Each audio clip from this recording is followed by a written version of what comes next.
What if I told you that this big telephoto zoom right here was a 60 to 1800 millimeter zoom lens? Well, it is kinda, and I'm gonna show you exactly how to get the very most reach out of your Sony full frame camera and lens combination. You can get a ton more reach by implementing these few camera hacks.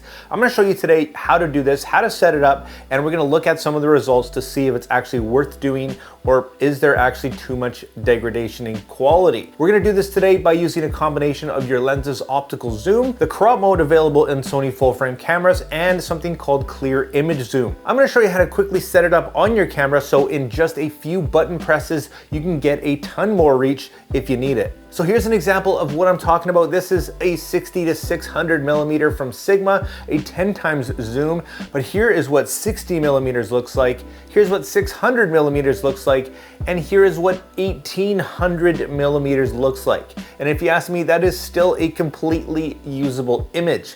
That's the crazy part. Here's an example of what you can expect in terms of video. Once again, 60 millimeters compared to 900, which is crop mode. Then throw on that clear image zoom for an 1800 millimeter equivalent. And I think it looks very good considering. If need be, there is software out there that can boost your image quality, but I think for most people in a pinch, this is gonna work out just fine.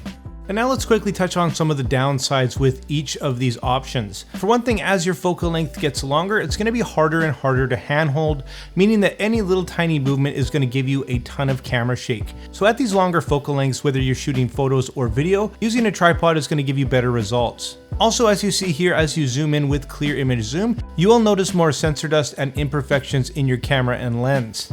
In terms of crop mode, you're essentially just zooming in on your sensor to get closer to the action at the expense of effective megapixels and file size. Here I am in real time toggling crop mode on and off to show you exactly what that looks like. You can set it up easily in your camera, which I will show you in a few minutes. Minus the megapixels, you can expect your autofocus to work nearly just as well as it does when you're utilizing your entire sensor. Clear image zoom, however, does have some limitations when it comes to autofocus. In video, there's no eye or face detection, and I find that the autofocus is kind of hit or miss, especially at the longer distances. Also be aware that when you're shooting photos, clear image zoom is only available when shooting in JPEG.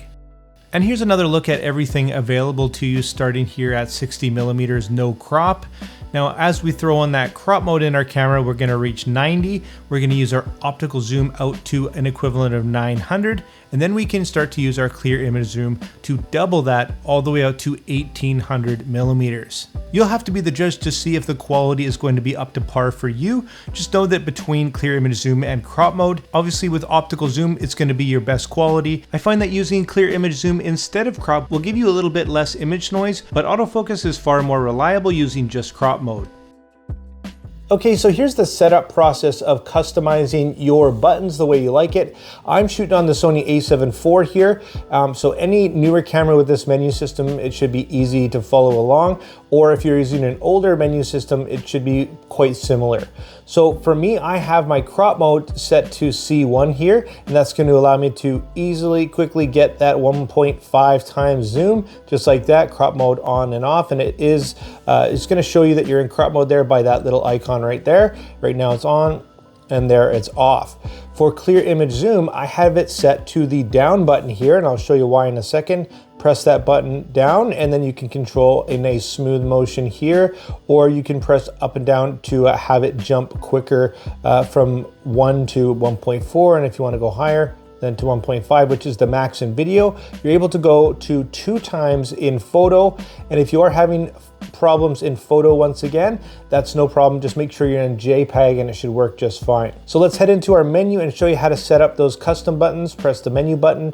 We're gonna wanna go over here down to this little guy right here, like a briefcase. I'm gonna go up to Operation Customize, and then you can choose either photos or videos. We'll stick to photos from now. Go into there. Then we're gonna wanna go down till we find rear 2, and I've got it set to number 5 here.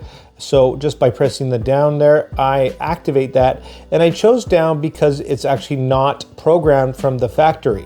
So that's what I've got set, nice and convenient there. We've got our down button, we've got our crop mode, super easy and fast. Again, to do it really quickly, just press that down arrow. We can go up to 1.5, throw that guy into crop mode. If we want to, totally up to you. And again, if you want to use a combination of both or one or the other, that's completely your prerogative. Now you've seen which one might be best for you, and I really hope this was easy for you. So a last look at the image quality that you can expect with clear image zoom and crop mode and whatnot, pushing it to its limit. As you can see, as you zoom in, of course, it's going to degrade, and at its furthest point, if you are going to zoom right in and crop in and pixel peep, you're going to have a tremendous loss of detail. So are you going to be using this combination for the front of National Geographic? Probably not. And there's no true replacement for optical zoom really getting out there as far as we possibly can. But for me, if you don't absolutely need the best quality, this is a great alternative. And in terms of video, this might be a bit better of an option, especially if you're going to use both. In terms of crop mode versus clear image zoom, it's hard pressed to tell the difference straight up.